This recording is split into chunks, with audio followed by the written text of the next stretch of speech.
It's complicated by the fact that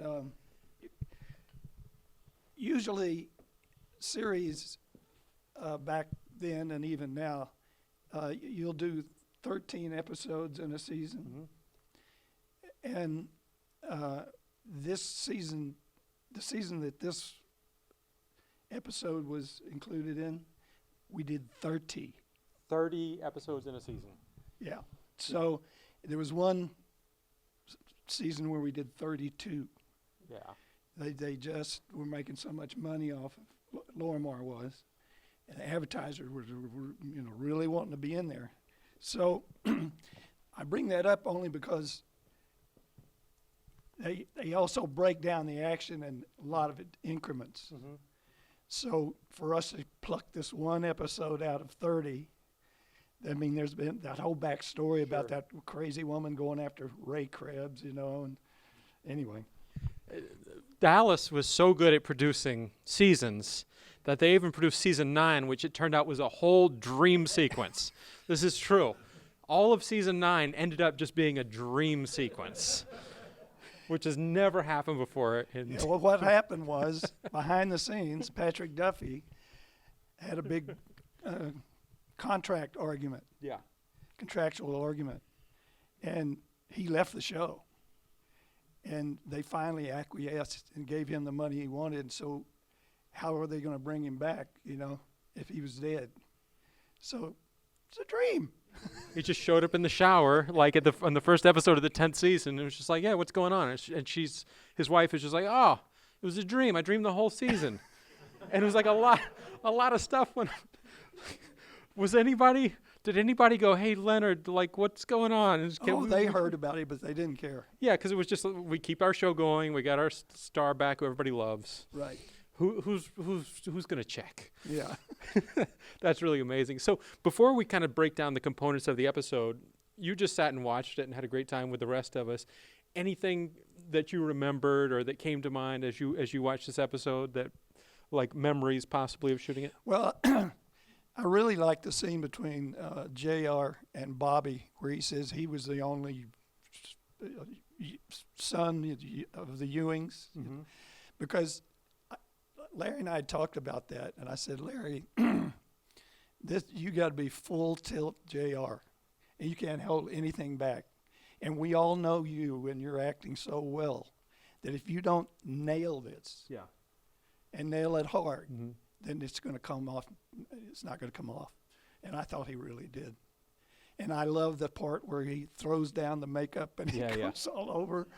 And you played that scene from just maximum, just glowering, because he's just it's just the sky behind him. You're just getting that elemental sort of rage and revenge. And from of course, you have to have that Lorimar push-in at the end. Okay. You call it a Lorimar push-in? Yeah.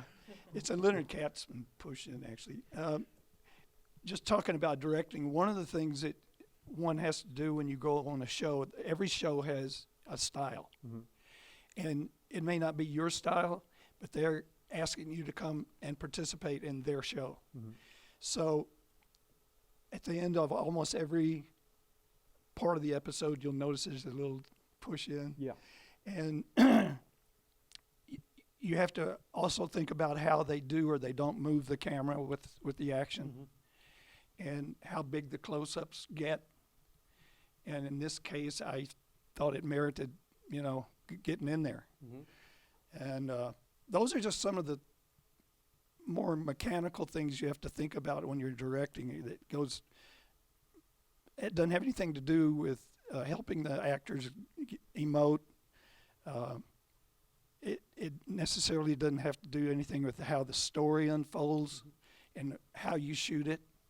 But if it doesn't smell and feel like Dallas, then it's not Dallas. Sure, it would be possible. Did you ever see any directors that kind of came in and like took a step over the line or started to not feel like house style and had to be brought back in? Or who brought them back in? It wasn't a super rigid thing, but it was just sort of an understanding. And there were a couple of directors that came in and did what I'd call some highfalutin things that we normally didn't do on Dallas. And they were hired back, But I noticed the second time they came back, they didn't do any of that. Yeah, sure. And I think Leonard Katzman was just taking them to the side and say, that was really a nice shot, but it really didn't feel like Dallas. There's a great story about Steven Spielberg when he was young and he came in and he was directing some episodic television. And of course, he came in with like all these crazy ideas and angles, and he was Steven Spielberg. And of course, everybody on set, from the cameraman to the gaffers to the lighting people, were just like, get out of here with this, And the only reason he was able to kind of make the episode the way he wanted to was Barry Sullivan, the old actor, was like, give the kid a chance. He took the technicians aside and yelled at him. So, but that sort of house style and kind of being get along, go along seems to be like a staple of TV directing. Yeah, absolutely. And so how would it all happen? So I noticed that when you're directing an episode, you go away for a few episodes and then you pop back up again. And you go away for a few episodes and you pop back up again. You weren't a TV director doesn't direct this week and then next week and then next week. What is the cycle like of directing a show? Okay, generally speaking, you prepare for a week, and I'll talk about what preparation it is in a minute. But you prepare for a week, and then you shoot for 7 days, and then you're involved in the editing for 7 days. Mm-hmm. So that puts you on a 3-week cycle. So that means no matter how many episodes there are in a season, you have to have at least 3 directors, and they direct each week after each other. Mm-hmm. And it just keeps that whole cycle going. And in Dallas's case, we'd have, because we had 30 episodes, we could have 10 directors or more. Mm-hmm. But you never did back to back. Mm-hmm. You had at least 3 weeks in between each one. And so that process of getting the script, do you get a whole script that's more or less ready and done? Well, yeah, there may be changes in dialogue, and you get pink pages and blue pages, but it's usually just dialogue that changed. The plot structure and the characters involved stayed the same. But you get the script, and the first assistant director begins deciding the order in which each day you're going to be shooting. And as a director, you can amend that. Mm-hmm. If, for instance, you know that this certain scene is going to take longer to shoot than all the other ones that day, then you want to be sure and allocate enough of your time as a director that day to get the serious work done.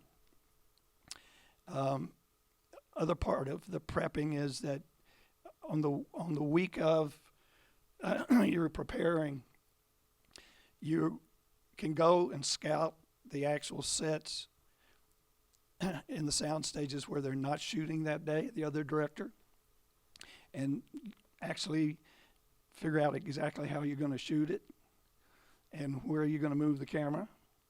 And in the cases where you can't physically go and do that, they have blueprints of each office and how the furniture is laid out, and you can draw all these little camera positions. And the preparation has to do with mechanical things like that, and it also has to do with you're beginning to understand which scenes are going to be easier to shoot than others. And which ones you want to really concentrate on for the strength of the episode. And then you go during that prep week and you talk to the actors and let them know why you think that scene is so important and that they're carrying some real meat for that week. And then that hopefully enables them to work even harder on it than they might normally just do. And then during the week when you're shooting, by the time I was directing, Dallas was a really well-oiled machine. Sure. And but there's still 75 people every morning looking at you as a director saying, okay, what are we doing? Yeah. So the week that you're shooting, you can't say to anybody, well, I don't know.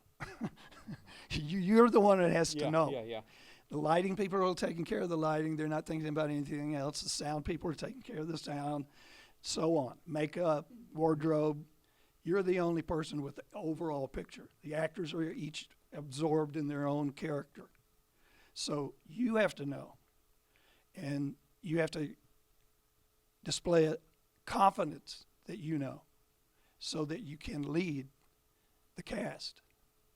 And so that the proof is always in the pudding. I mean, if you can't cut together an episode, it's not because it wasn't written well. Mm-hmm.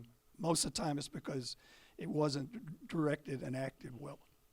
Sure. Because they didn't, I mean, there was some scripts that were a lot better than others. Some of them were what we call tweeners.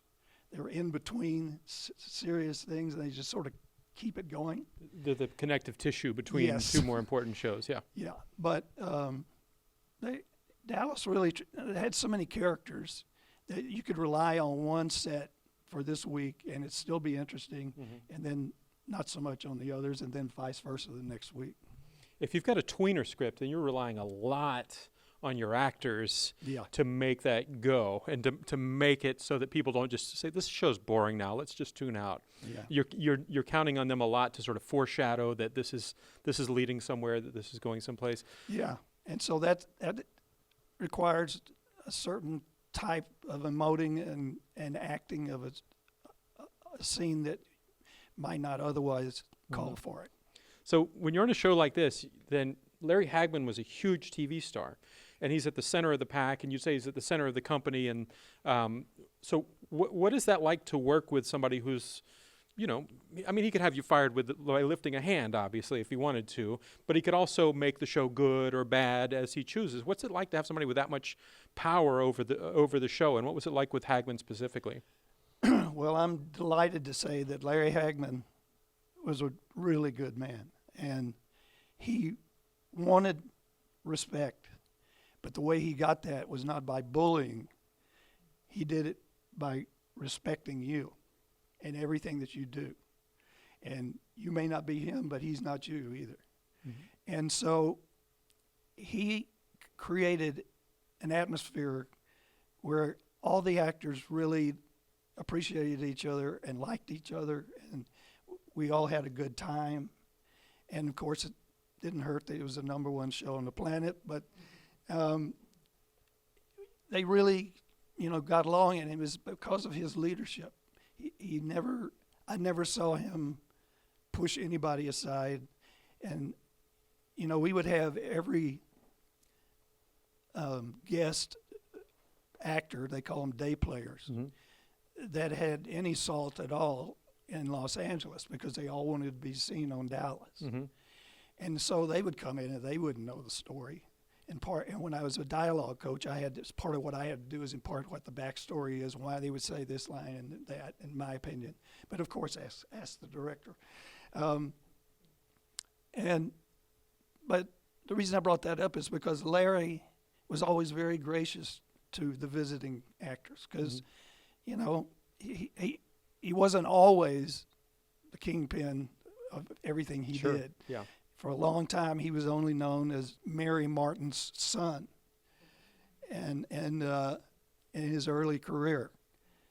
So I think her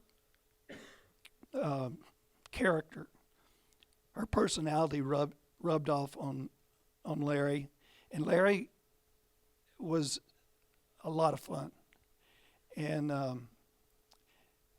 when he was drinking, he never was a mean drunk. But we'd start drinking champagne at 11 o'clock in the morning. Not the cheap stuff. That's a season 11 kind of thing that you do. He used to call it 11sies. Yeah. And then when he stopped smoking, it didn't turn him sour. He just started eating sugar balls and all kinds of candy. And then when he had to stop smoking, he started smoking something else. And Candy cigarette? I'm sorry, I'm a little dense. Yeah. let me tell you this, indulge me with this story. Okay, Please. Larry and I stayed friends, and Linda, until Larry's death.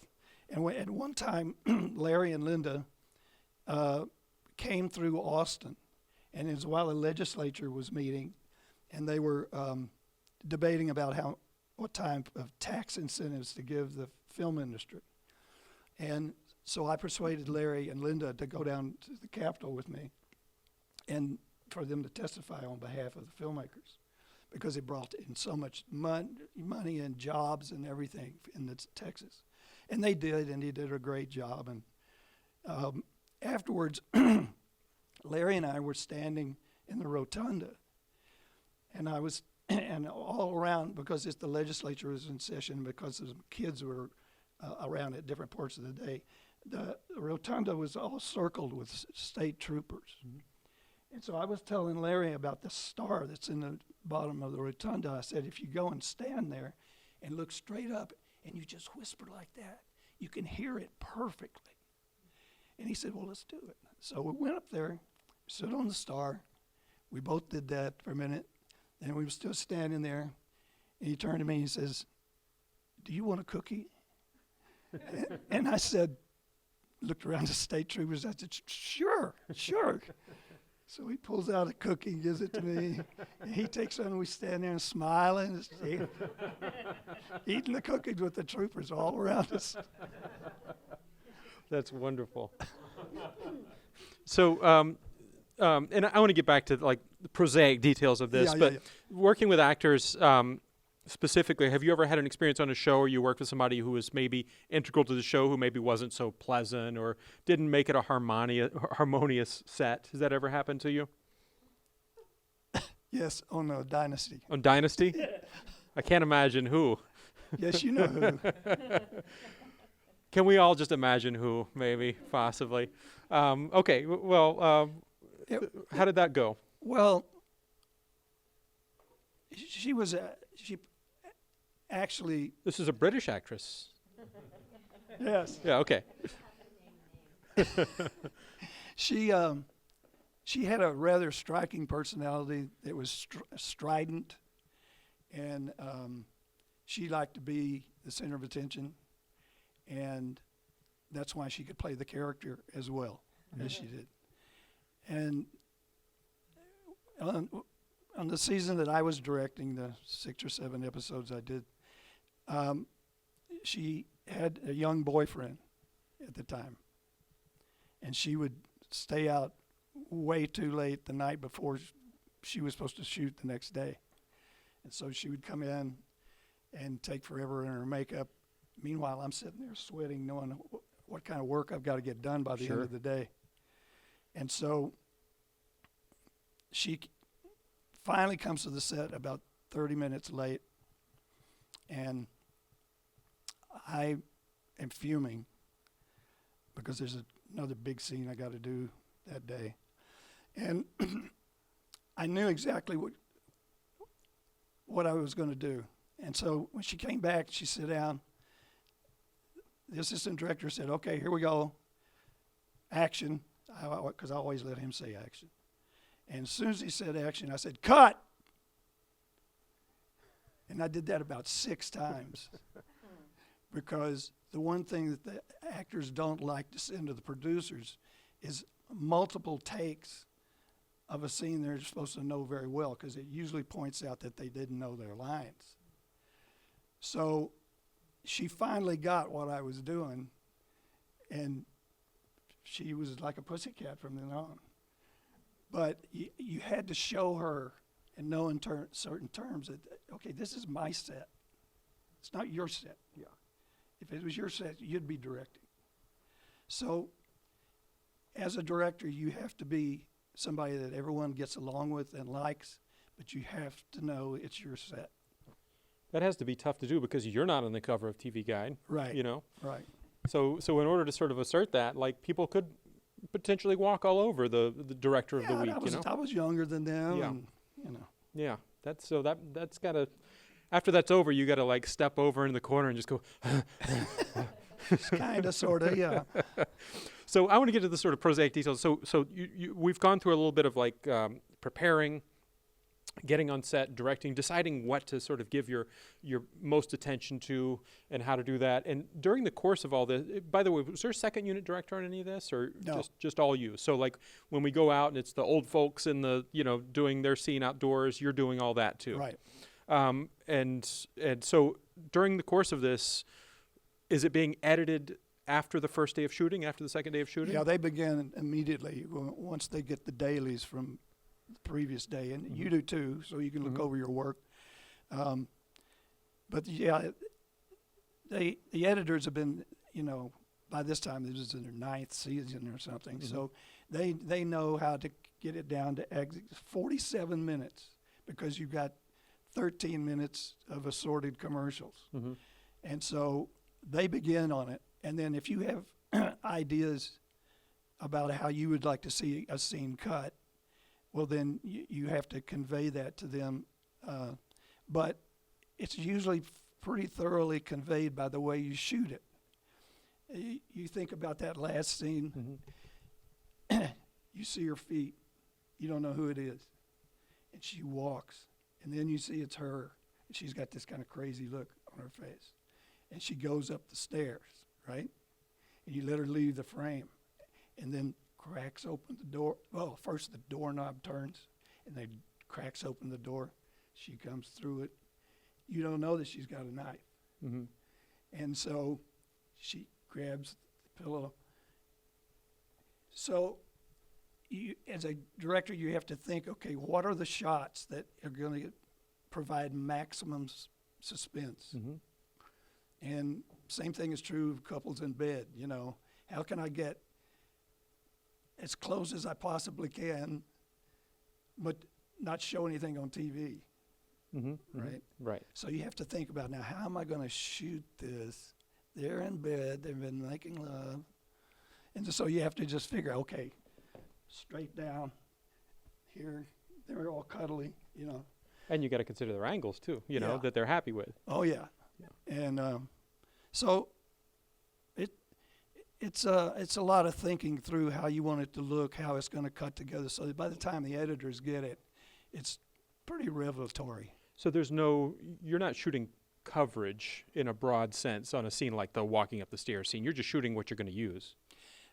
Yeah, I mean, on all dialogue scenes, you do an over the shoulder and a Sure. close up, over the shoulder and close up, maybe a 2-shot. Sure. And if they're wandering around, when you follow one of them, and you come back with them. So there's more coverage in dialogue scenes than there is in a single suspense near murder. You don't want a bunch of cutting around. You want just dee dee dee dee dee dee dee dee dee dee dee dee.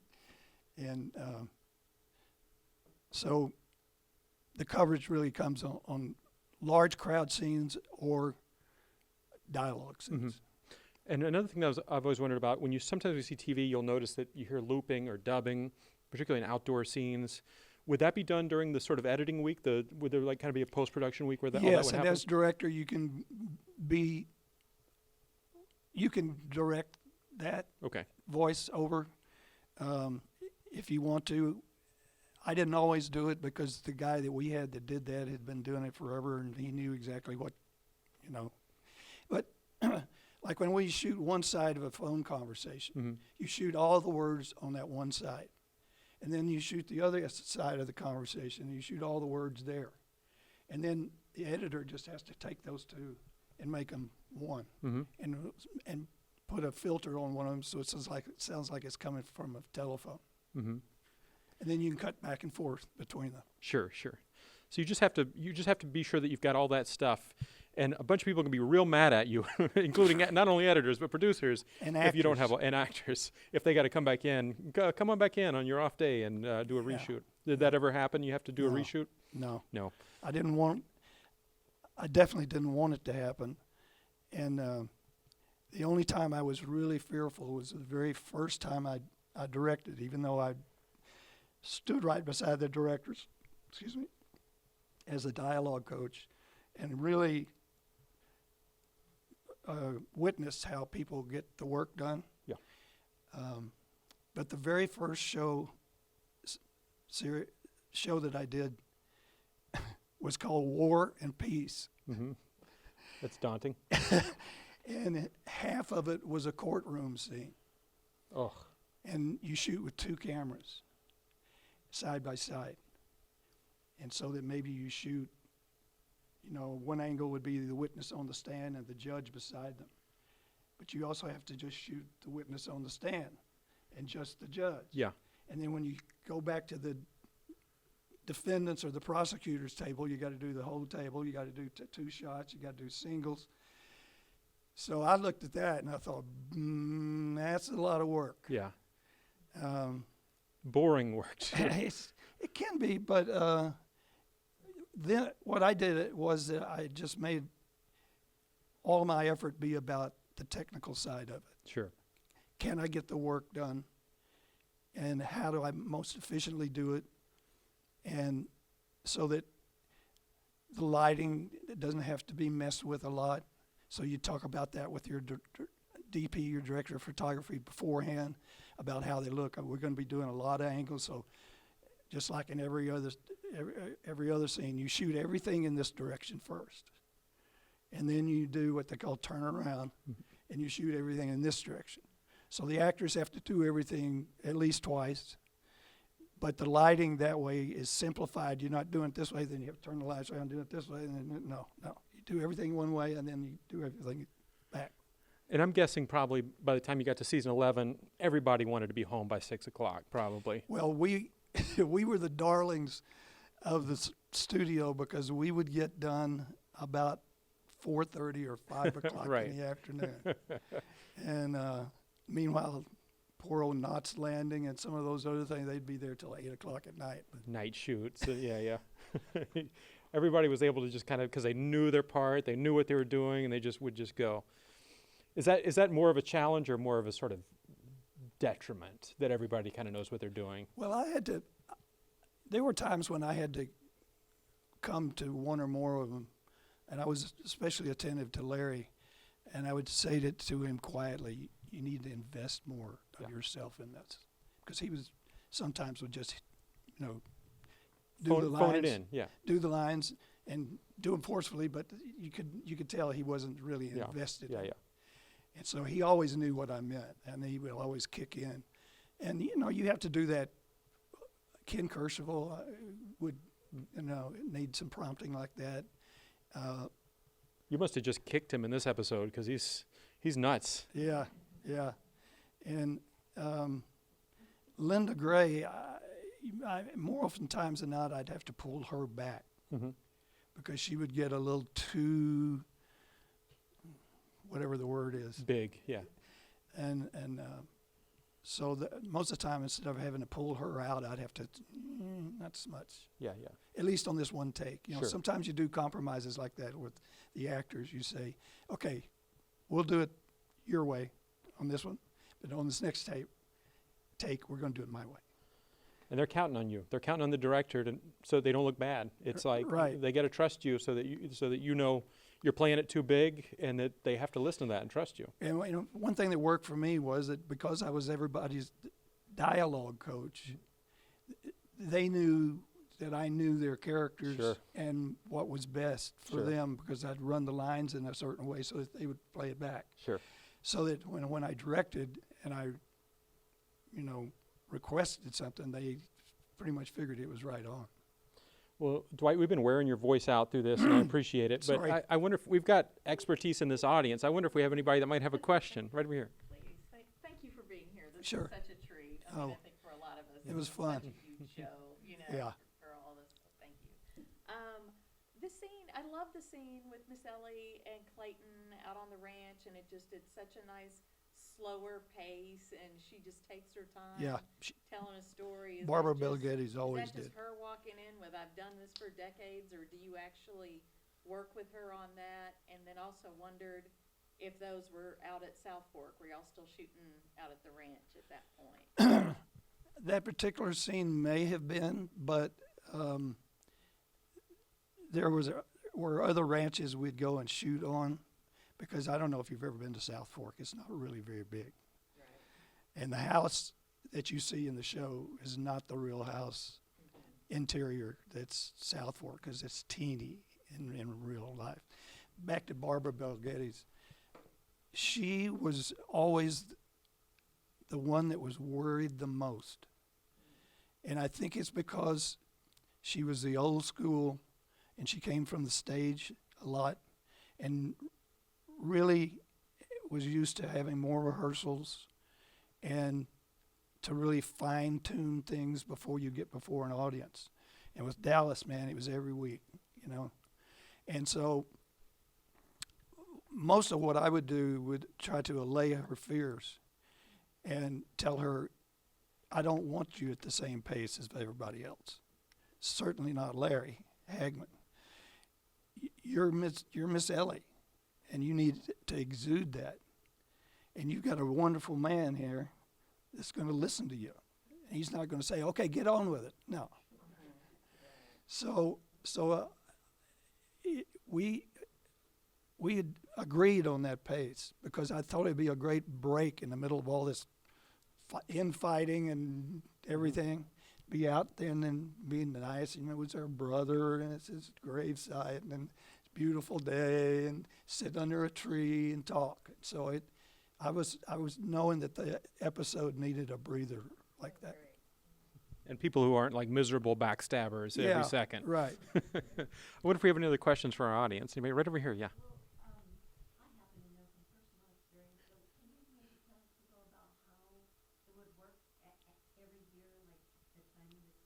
Oh, yeah. Yeah, thanks. You know, what we would do every year is we would come to Dallas, downtown Dallas, in the middle of summer and shoot for 2 months. And we'd shoot all the posh restaurants, the new restaurants, in the downtown streets shot with the skyline of Dallas behind it and the new skyscrapers. And we'd go shoot at South Fork, usually around the pool, swimming pool, because that was real, and the driveway. And then at other times we would go out to other ranches so we could have a larger expanse. And so after we shot for 2 weeks in Dallas, there were mostly exteriors and restaurant shots. So then we'd go back to L.A., and we were shooting on the MGM lot. And like I say, all the offices, all the interior of the house, a lot of things were just sets that were on those big sound stages. And we'd take what we shot on those first 2 months, and we'd plug those scenes into the first 10 episodes. So we'd come back into town in L.A., and we'd start with episode 1, and we could omit the scenes that we had shot in Dallas. And so that was one way that you really got the work going, because you concentrated for 2 months in Dallas on the first 10 episodes, exteriors and restaurants and things. So then when you come back to shoot in L.A., like I said, those have already been shot and edited, so you can just, go through the script and skip over those. No, those weren't just location fronts. Those were actual scenes in that stuff, or were they just location fronts? No, they'd be scenes. Yeah, actual scenes. So you just have to match it up. Yeah, so we'd have to buy out a restaurant for a night, pay them what they would have made already, or anyway, and we shoot everything in that restaurant. We don't try to recreate the restaurant back in L.A. And same thing is true when we go out on the ranch, because you can't really match up things like that. The background will never look the same. I buy it every time. I buy that they're in Dallas the whole time. Like it never occurred to me that they weren't. This is shocking, I gotta say, because it feels like Dallas. Do we have maybe 1 or 2 more questions for our esteemed guest? Right back here, yeah. I'm really curious to hear more about your technique for the telephone conversation, because you said that you shoot the whole thing, and I'm wondering, what do you mean by that? What I mean is, you have Ray Krebs on one side talking to Priscilla Presley that's supposed to be in Paris. So he's acting there. He's on the phone. Yes, so you shoot all of that of him on the phone. And is he talking to Priscilla? No, he's usually talking to a dialogue coach Okay. or, maybe the script coordinator. Yeah. And she or he is just off to the side, and when it's got to be Priscilla's side, well, you just say it for them. Yeah. And so the camera just shoots Ray Krebs, and then when you go and shoot Priscilla Presley, same thing happens there. You shoot all her lines that she speaks out loud, and then someone substitutes for Ray Krebs, for So Steve there's Canale. someone that's saying it, not in the phone, but just on the side. Yeah, And you just dub that out yourself. yeah. Now, some directors will do it different. Like if you've got a lot of money, and some directors will do it the real way, and they'll have the actual actor on the phone. But that's what you're talking about. You say your technique. It's actually that's just kind of the way that everybody's done it since the 30s, probably, is the way Yeah. you're talking about. Well, there are some actors that do want to come on the set and do their side of the Sure. telephone, but it usually doesn't work out because you shoot them on one day and then you shoot the others on another day, Right, and so yeah, they sure. don't want to come back and do it for free, Sure. right? Because Priscilla Presley wasn't on set 6 days No. out of that 6-day week. No. Yeah, they just come in and day players the same thing. You'd probably stack all the day player scenes, I guess. Yeah. I wonder if we have maybe one last question. This has been so much fun. Right over here. Thank you. Sure. It's really great. I haven't seen it. I think I was maybe 13 when I saw. We're doing so much math right now. So you mentioned it's a well-oiled machine. It was a well-oiled machine, and that there may have been 10 different directors or how many ever. What do you think really made you sort of differentiated you in terms of your directing and made them choose you to be one of those that actually got the work? I think they could.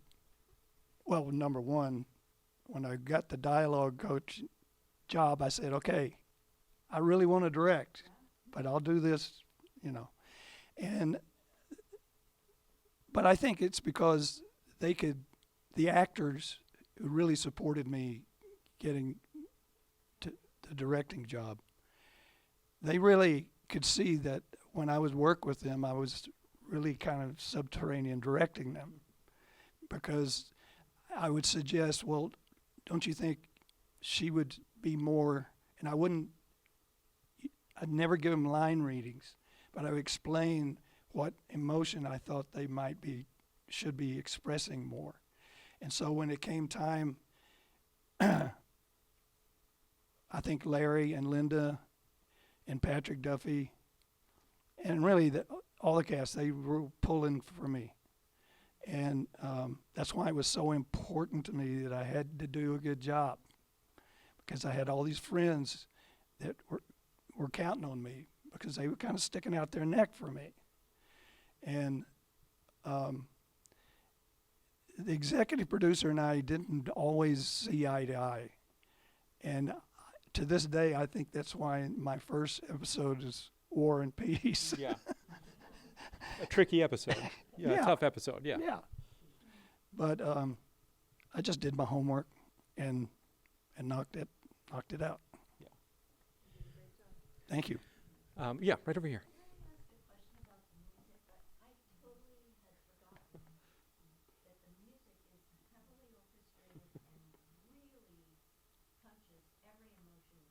Yeah.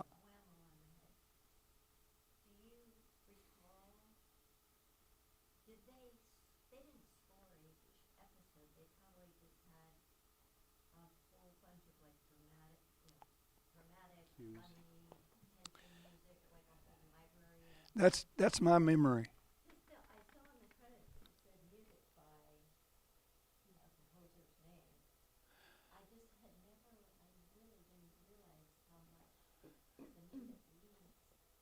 Well, remember, this was the first nighttime soap, and music is big in soaps. And so they really set the tone on that. But you're exactly right. And so they really help display what the actors were trying to do, and really kind of punches it up in a way that a wimpy score wouldn't have done. And Sandra, you know probably from the beginning of your career that you might have seen the music library stuff or the canned music stuff, where the music cues are really called like, you know, Suspense 41 and Romantic Evening or Candlelight or whatever, and they would just lay in the canned music on things like that. But Dallas's music was pretty unique to Dallas. I've never heard any of that music in any other show. Yeah. Yeah, they may have just composed a lot of cues and then had them just the music editors edit that stuff in. Yeah, you just don't. Shows would not be that over the top anymore with the music. Right over here, yeah. This is quick. Were you shooting in 35 millimeter? Yes. Wow. Yeah, it was all film, big cameras, and so that if you did a dolly shot, you were on a real dolly. There weren't a lot of shows doing that, were there? Well, a lot of all the shows were shooting on 35 millimeter film. But they were more of the episodic type things then? Yeah. Yeah, I think Dallas did one season on video. Maybe towards the end. Yeah, I believe. Yeah, which is just starting to cheap out a little bit on the show. I was gone then. Yeah, yeah. Well, Dwight, thank you so much. Thank you. It's just been such a joy to hear you talk about this and to watch the episode, which was a hoot. And everything that you say about you were kind of serving as a stealth director when you're doing that. I see that everything, just talking to you, you have that sort of command of your circumstances. You're a great guy. You're a nice guy, but you also, every time I talk to you, I'm like, that's a guy that knows what he's talking about. So Thank you. that's certainly been true for this evening, and we really appreciate Tell it. Sandra, will you? And thank you so much for being here. And thanks everybody who Thank showed you. up. Yeah. Thank you. Thanks. That was great.